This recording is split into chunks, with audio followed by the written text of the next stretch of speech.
मरना होगा तो कितनी सिक्योरिटी हो, लेकिन इनका इरादा यही है कि इसको कोई मार दे।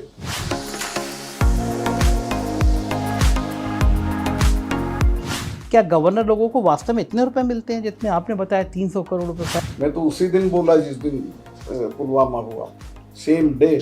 बल्कि पीएम का जब मुझे फ़ोन आया उसके पहले तो मैं 2 चैनल को बता चुका था कि ये हमारी गलती से हुआ है। तभी मुझे कहा गया कि अब आप चुप रहिए, कोई सिक्योरिटी नहीं है किसी तरह की। बाहर भी जाता हूँ मैं, मेरा महीने में 10 प्रोग्राम बाहर रहते हैं, किसी तरह की कोई सिक्योरिटी नहीं है। किराए के मकान में मैं रहता हूँ, मकान मिलता है वो जम्मू कश्मीर के रिटायर्ड गवर्नर को, वो भी मुझे नहीं दिया है, सिक्योरिटी भी मुझे नहीं दी है।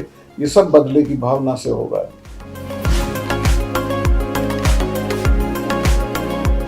उस सड़क पर, जिस सड़क पर सीआरपीएफ का ये काफिला जा रहा था, उस सड़क पर इतने किलो आरडीएक्स कहाँ से आ सकता है? वो तो चुनाव तो हर साल लाशों पे जीता जाता है। कश्मीर में ट्रांसफर के 50 लाख रुपए मिलते हैं। एक को खुद से मोहब्बत है। He loves himself and he loves himself too much. उसी में सब चीज समझ लो आप, इससे ज्यादा कुछ कहने की जरूरत नहीं। 2024 के चुनाव से पहले फिर कोई एक बड़ी घटना ईश्वर ना करे।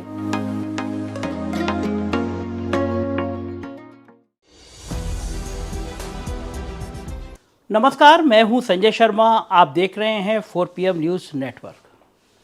दिल्ली आया था कल, फिर एक दुखद घटना घटी।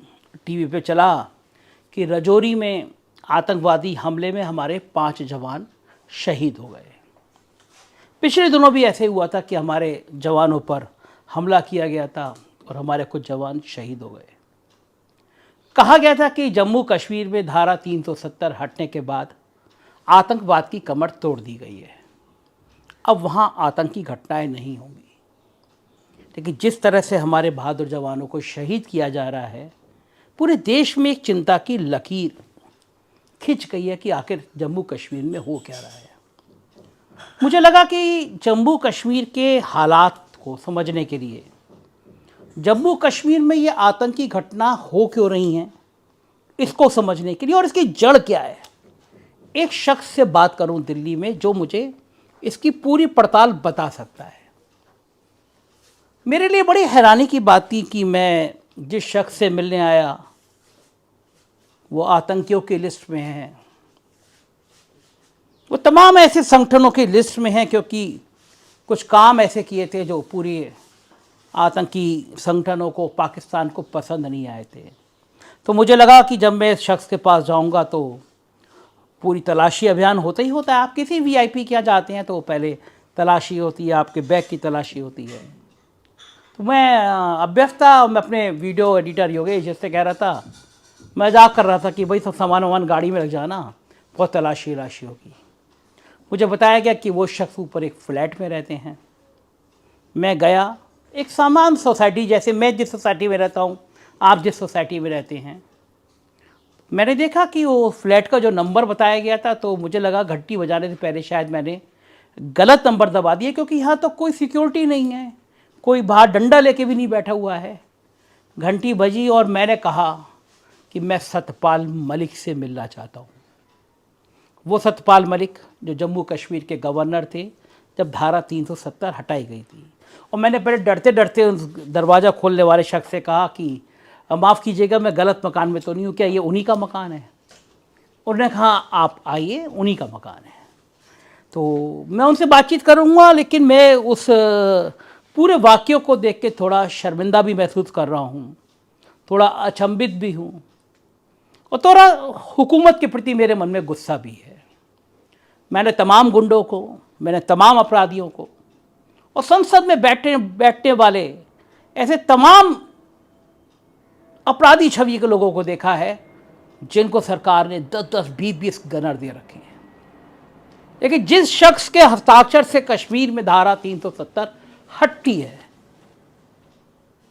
पुलवामा हमले का जो आदमी एक एक चीज जानता है, उस शख्स के सुरक्षा के नाम पर एक व्यक्ति भी नहीं।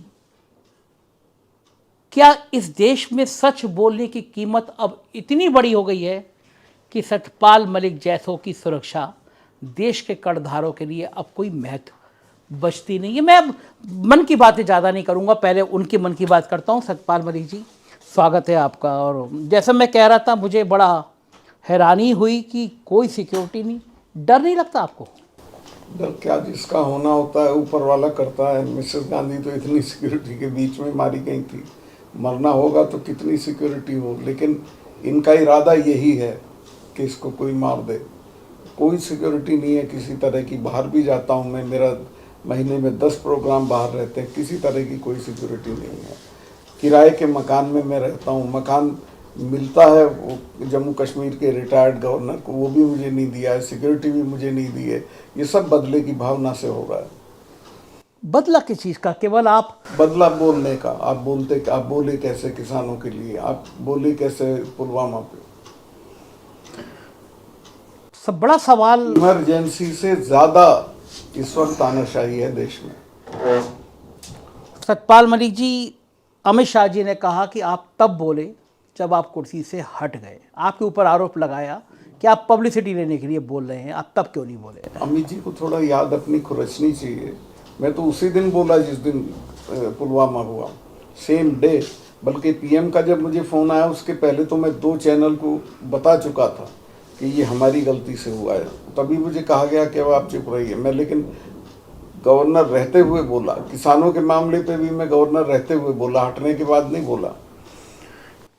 मलिक जी, आप गवर्नर थे, पुलवामा की घटना हुई, आप कितनी देर में वहाँ पहुँचे थे? क्योंकि आप, मुझे याद, जहाँ तक मुझे याद आ रहा है, आप वहाँ गए थे, घटनास्थल पर अगले गए। दिन गया था। अगले दिन गए थे, शाम को मुझे पता चला था और उसके अगले दिन वहाँ पहुँचे। उनका फ़ोन आया था, उन्होंने पूछा क्या हुआ, मैंने बताया ऐसे ऐसे हुआ और इसमें हमारी गलती हुई, उसकी वजह से हुआ। तो उनका इस पे आप चुप रहिए।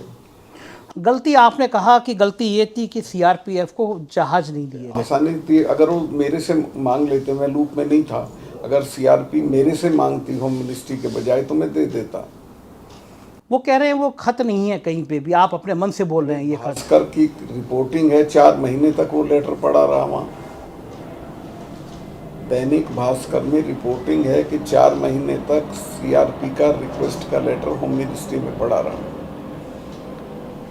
मलिक जी, आपका इनडायरेक्ट इशारा ये है कि पुलवामा होने दिया गया? नहीं, मैं ये तो नहीं कहना चाहता, पर मेरा इनडायरेक्ट इशारा ये है कि हमने अपनी फोर्सेस को इग्नोर किया, उनको मरने दिया। क्या आभास था? अजीत डोभाल साहब क्या कर रहे थे, आईबी क्या कर रहा था, इंटेलिजेंस क्या कर रहा था? अब पता नहीं क्या कर रहे थे, मैं तो कुछ नहीं कह सकता। आप गवर्नर थे, आपको तो पता होगा कि वहाँ इंटेलिजेंस क्या। वो इंटेलिजेंस इनपुट आते थे कि वहाँ तो बिना अदरवाइज भी वो जो स्ट्रेच है वहाँ तो जनरली टेररिस्ट घटनाएं होती हैं। उस सड़क पर, जिस सड़क पर सीआरपीएफ का ये काफिला जा रहा था, उस सड़क पर इतने किलो आरडीएक्स कहाँ से आ सकता है? ये तो बिना पाकिस्तान के अरेंज नहीं हो सकता है। था तो ये पार से ही आया था, लेकिन वो तो सुनते 10 दिन से लिए घूम रहा था लड़का उस गाड़ी में। और दिलचस्प बात ये थी, जब मैं बाद में गया मैंने देखा कि उस सड़क के उस स्ट्रेच पे 10 सड़क इधर और 10 लिंक रोड इधर से मिलती हैं, एक भी मैन नहीं थी, कोई जिप्सी नहीं खड़ी की गई थी कि भाई अभी ट्रैफिक जा रहा है सीआरपी का, आप मत जाओ। जबकि नियम है कि जब तक फोर्सेस गुजरती हैं तब तक कोई ट्रैफिक नहीं जाता है। तो ये नियमों की अनदेखी जानबूझ के की गई थी या फिर ये हो गया? अब इसको ईश्वर ही ज़्यादा अच्छा जानता, मैं तो इसमें कुछ अपनी तरफ से कमेंट नहीं करना चाहता। पर ये बिल्कुल असफलता थी सरकार की। पूरा चुनाव उस पर जीत लिया गया। वो तो चुनाव तो हर साल लाशों पे जीता जाता है यहाँ। एक बड़ा बयान दे रहे हैं आप कह रहे हैं कि चुनाव लाशों पे जीता जाता है हिंदुस्तान में। जी। पुलवामा भी इसका एक प्रयास था। आप गवर्नर थे, आपको उस दिन थोड़ा सा कहीं अपनी चूक का एहसास हुआ कि आपका भी एक नेटवर्क था, आप कहीं चूके, आपको व्यवस्था करनी चाहिए थी? मैं जब ये कह रहा था इनसे कि हमारी भी गलती हुई तो उसमें मैं भी इंक्लूडेड, लेकिन उसकी जांच होनी चाहिए थी और रेस्पॉन्सिबिलिटी फिक्स करनी होनी चाहिए थी। वो कुछ नहीं हुआ। हमने सारा पाकिस्तान पर डालकर चुनाव में चले गए। मलिक साहब, एक डिप्टी एसपी पकड़ा गया था, देवेंद्र सिंह, और ये खबर आई थी कि जब वो पकड़ा गया तो उसने पकड़ते समय ये कहा कि कर क्या रहे हो, सारा मामला, सारी पिक्चर फ्लॉप कर दे रहे हो। फिर वो जेल गया और ये माना गया और ये कहा गया कि वो मुख्य साजिशकर्ताओं में शामिल था। लेकिन वो देवेंद्र सिंह अब कहाँ है, उसकी कोई चर्चा नहीं करता। छूट गया है। और कहाँ गायब हो गया? गायब नहीं, वही है वो। उसका कुछ रोल, आप गवर्नर रहते हो, आपने मालूम इसमें किया? नहीं था उसका रोल, लेकिन वो टेररिस्ट के साथ हॉबनॉबिंग करता था, इतनी कि उन्हें निकाल देना, पार कर देना वगैरह वगैरह। तो जम्मू कश्मीर में कुछ पुलिस ऑफिसर ऐसे थे। ऑफ कोर्स पुलिस ऑफिसर्स भी हैं, लीडर्स भी हैं जिनको सपोर्ट रहती है टेररिस्ट की। जब 370 हटाने की वाली बात हुई थी मलिक साहब, तो आपसे कितने दिन पहले डिस्कशन किया गया, कितने दिन पहले बात की गई? अंदाज तो मुझे बहुत पहले से था, जब मैं गया था तभी से था, लेकिन मुझे मेरे लेटर के बेसिस पे हटनी थी वो। तो लेटर मुझे सुबह भेजना है, ये बात मुझे शाम को होम मिनिस्टर ने कही थी कि सवेरे ही लेटर भेज दो। खुद अमित शाह जी ने आपसे बात की? आपकी तो रूटीन में बातचीत ज़्यादा अमित शाह जी से होती थी? उनसे ही होती थी। प्राइम मिनिस्टर से आपकी बात होती थी? बहुत कम होती थी। ज़्यादातर बात अमित शाह जी से होती थी।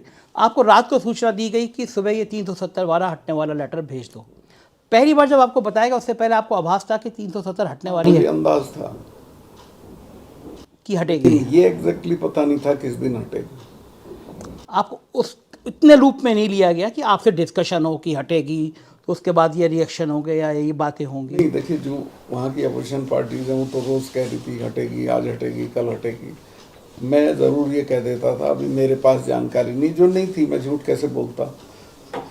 और जिस दिन जानकारी आई तब मैंने बता दिया। मैंने कहा कुछ जेब से निकाल के तो हटेगी नहीं, पार्लियामेंट में आएगी, बहस होगी, पास होगा तब हटेगी।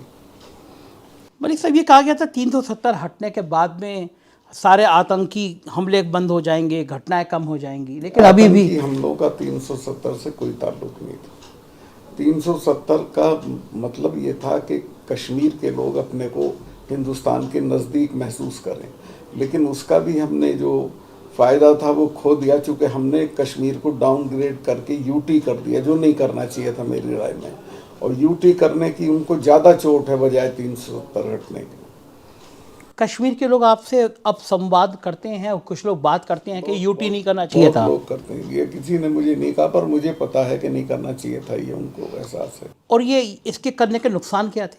यूटी करने के नुकसान क्या थे? यूटी करने के नुकसान ये थे कि आपकी स्टेट को डाउनग्रेड कर दिया, आपका दर्जा कम हो गया। और सरकार ने शायद आउट ऑफ पैनिक में किया, इनको ये था कि पुलिस रिवोल्ट ना कर दे। यूटी करने के बाद पुलिस डायरेक्टली सेंटर के अधीन आ जाती थी। तो आपको कहना मतलब ये है कि इन सरकार को, भारत की सरकार को डर था कि अगर हम इसको यूटी नहीं करेंगे तो स्टेट के पुलिस भी रिवोल्ट कर सकती है, इस वजह से हड़बड़ी में ये फैसला उठाया गया। तो इसका इस इशारे का मतलब तो ये भी है कि पूरी प्लानिंग नहीं की गई, क्योंकि प्लानिंग तो बहुत दिनों से चल रही थी, पर इनकी प्लानिंग ऐसी होती है। राजनीतिक फ़ायदा उठाना ज़्यादा बड़ा था या फिर वास्तव में कश्मीर को आतंकवाद से मुक्त कराना ज़्यादा बड़ा मुद्दा था? नहीं, आतंकवाद से मुक्त कराने के लिए 370 नहीं हटाई थी। 370 तो चूँकि इनका प्लैंक था, ये हर चुनाव में बोलते थे, इनके घोषणा पत्र में था, वो तो अपने वोटर को अपीज करने का था। एक बड़ा मुद्दा बार बार आपसे पूछा जाता है, हर इंटरव्यू में पूछा जाता है, राम माधव और अंबानी की फाइल्स का। सीबीआई ने भी आपको बुलाया और कई घंटे आपसे पूछताछ की। क्या क्या पूछा आपने, कुछ बता सकते हैं? देखिए, जिनसे पूछताछ करनी चाहिए उनसे तो करी नहीं।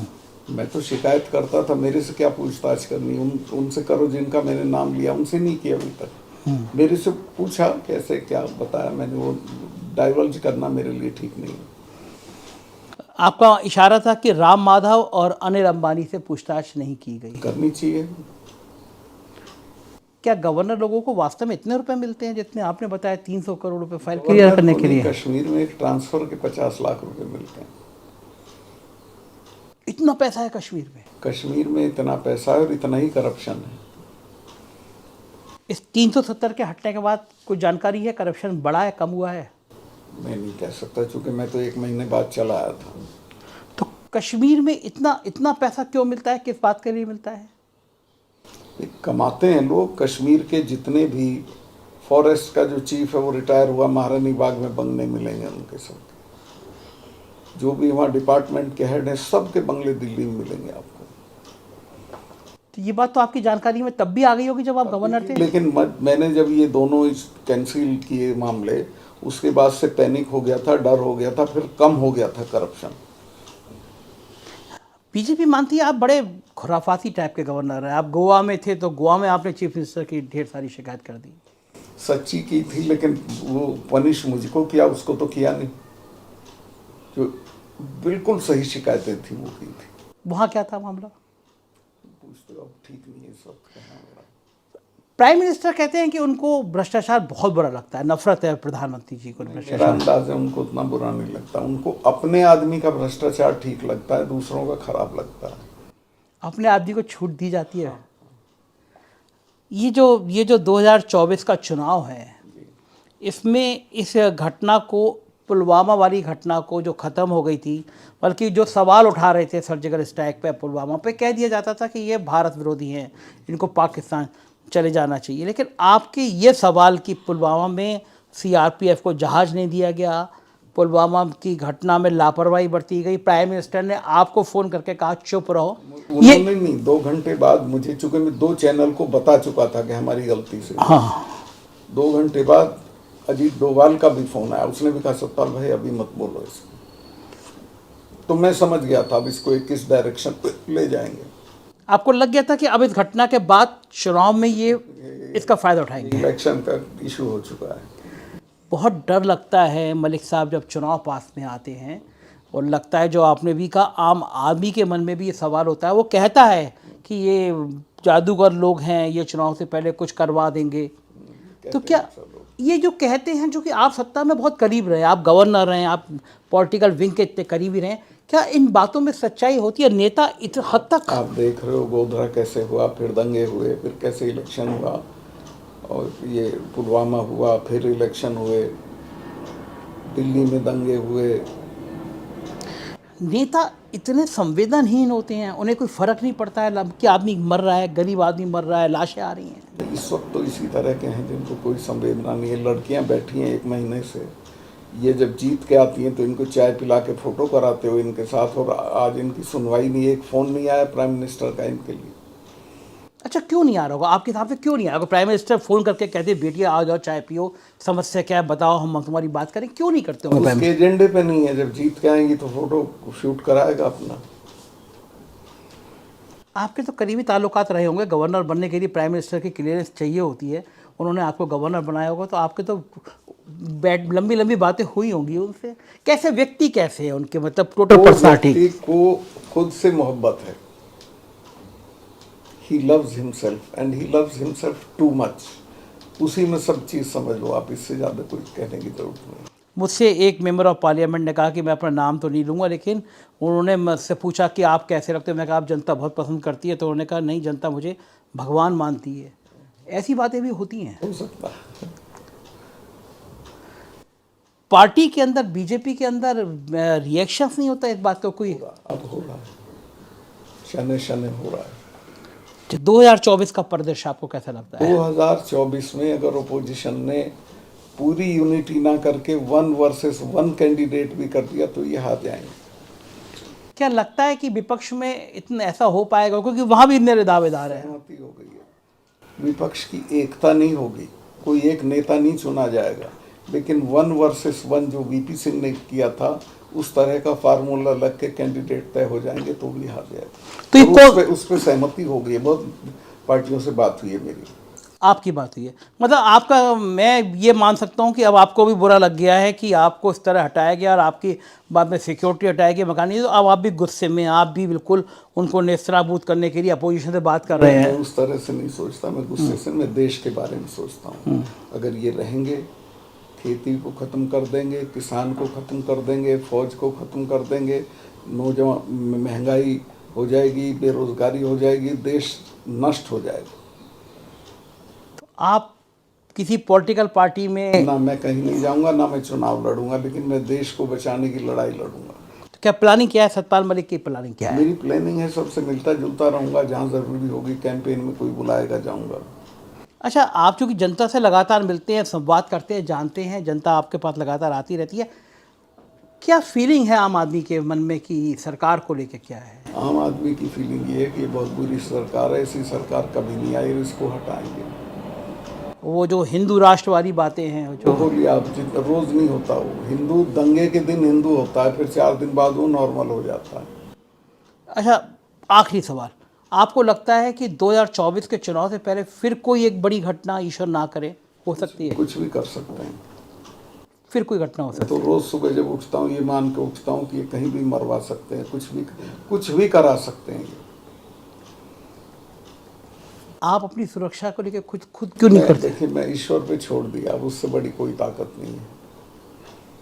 आप ऐसे ही मस्त रहेंगे, निश्चित रहेंगे। और ये भी सही है, अगर मुझे इन्होंने हार्म करने की कोशिश की तो इनको ज़्यादा बड़ा नुकसान होगा। ये थे सतपाल मलिक, कह रहे थे कि सुरक्षा भगवान भरोसे है और इंदिरा गांधी को भी उनके सुरक्षाकर्मी नहीं बचा सके। ये एक बात है, लेकिन हर आदमी की, ऐसे आदमी की सुरक्षा की जाती है। और सतपाल मलिक ने तो धारा 370 हटाने वाले कागज पे हस्ताक्षर किए, जो अंतर्राष्ट्रीय स्तर पर एक बड़ा मुद्दा है। सरकार से के समर्थन में और ना, और सरकार के विरोध में होना, उनके विचारों से सहमत होना और विचारों से असहमत होना, ये दोनों अलग अलग बातें हैं। लेकिन लोकतंत्र में अपने से असहमत होने वाले का भी सम्मान किया जाता है, उसकी सुरक्षा की जाती है। मुझको यकीन है सरकार के कम से कम यह एहसास होगा कि सतपाल मलिक भले सच बोल रहे हो या गलत बोल रहे हो, इसका फैसला एक जांच के बाद होगा। लेकिन एक शख्स बोल रहा है जो कई राज्यों में आपने गवर्नर चुना, तो उसकी सुरक्षा की जिम्मेदारी आपकी है, सरकार की है। कैसा लगा इंटरव्यू? अपनी राय से जरूर अवगत कराइएगा। शुक्रिया, थैंक यू।